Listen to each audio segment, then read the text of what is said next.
I was still wearing the hospital wristband when my husband looked up from his phone and said, "This Saturday, all 12 members of my family are staying here for 2 weeks." I thought he was joking.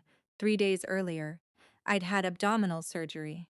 My discharge papers were simple enough that even I could remember them through the pain medication: avoid lifting, rest often, keep the incision clean, and return immediately if I developed signs of infection. "Could you ask them to come next weekend instead?" I said quietly. "I'll be in much better shape." He didn't even hesitate. "No one is waiting. Just do as I say." The words hurt more than the incision. I wanted to argue, but arguing required energy I didn't have. So I nodded and hoped reality would succeed where my voice hadn't. Saturday arrived with the sound of car doors and cheerful greetings. Suitcases rolled across the porch, the house filled with laughter, conversations, and the smell of food someone expected me to help prepare. Everyone hugged me carefully except my husband, who was busy assigning bedrooms. "They're excited to see you," he said, as though that explained everything. For the first day, I tried. I smiled from the dining table while everyone talked over one another.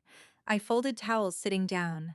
I made tea because it felt easier than explaining why I couldn't. Every movement reminded me that my body wasn't ready. By the second morning, climbing the stairs left me exhausted. I retreated to the bedroom more often, listening to the noise downstairs while wondering why resting made me feel guilty inside my own home. I overheard one of his sisters whisper, "She seems distant." Another answered, "He said she's feeling much better." I closed my eyes. He hadn't told them I was recovering. He'd told them I was almost back to normal. That small omission explained every confused look I received. Later that afternoon, one of his older relatives knocked gently before entering our room. "I didn't realize your surgery was so recent," she said. I smiled politely. "It's okay." But it wasn't. The hardest part wasn't the pain. It was for pretending everything was fine so everyone else could remain comfortable. I kept following every instruction my surgeon had given me. Medication on time, short walks, rest whenever I could. I wasn't trying to prove a point. I was trying to heal. 3 days into the visit, the scheduled post-operative home health nurse arrived to check my incision and recovery. She stepped inside, paused, and looked around the crowded living room. Children were running between suitcases. Conversations echoed through the hallway.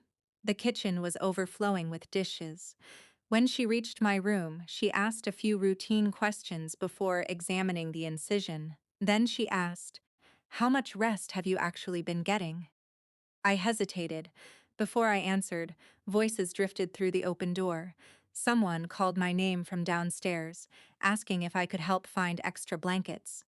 The nurse looked toward the hallway. "You're hosting guests?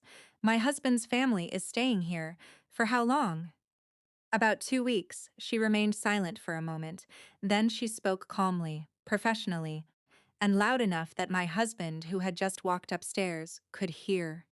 "This recovery plan requires a quiet environment and reduced physical demands. Continuing under these conditions increases the risk of delayed healing and complications. I'm documenting today's assessment, and my recommendation is immediate reduction of household responsibilities and a recovery environment that follows your discharge instructions." The room became unusually quiet. There was no anger in her voice, no accusation. Just unmistakable medical guidance. For the first time since my surgery, the conversations wasn't about whether I was trying hard enough. It was about what my body medically required. His relatives began asking questions. "When was the surgery?" "She only came home this week." "You told us she was already recovering." Nobody raised their voice, they simply looked at him. That evening changed the atmosphere of the house. His mother organized meals without asking me. His brother handled groceries. His nieces quietly reminded everyone to keep the hallway near our bedroom calm. Not everyone apologized, some avoided the subject entirely. But their behavior changed. My husband became unusually quiet, perhaps because there was nothing left to argue with. The nurse hadn't taken sides.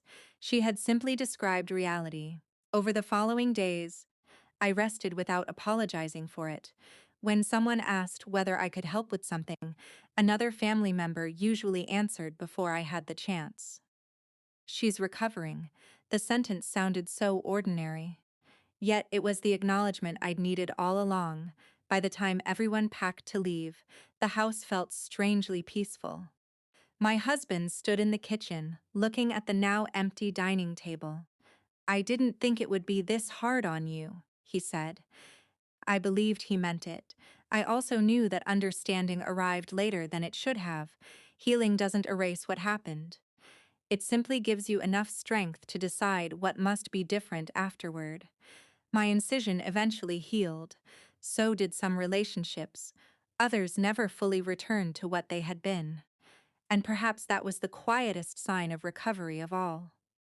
Not that everything went back to normal, but that I finally stopped treating my own well-being as something that could always wait.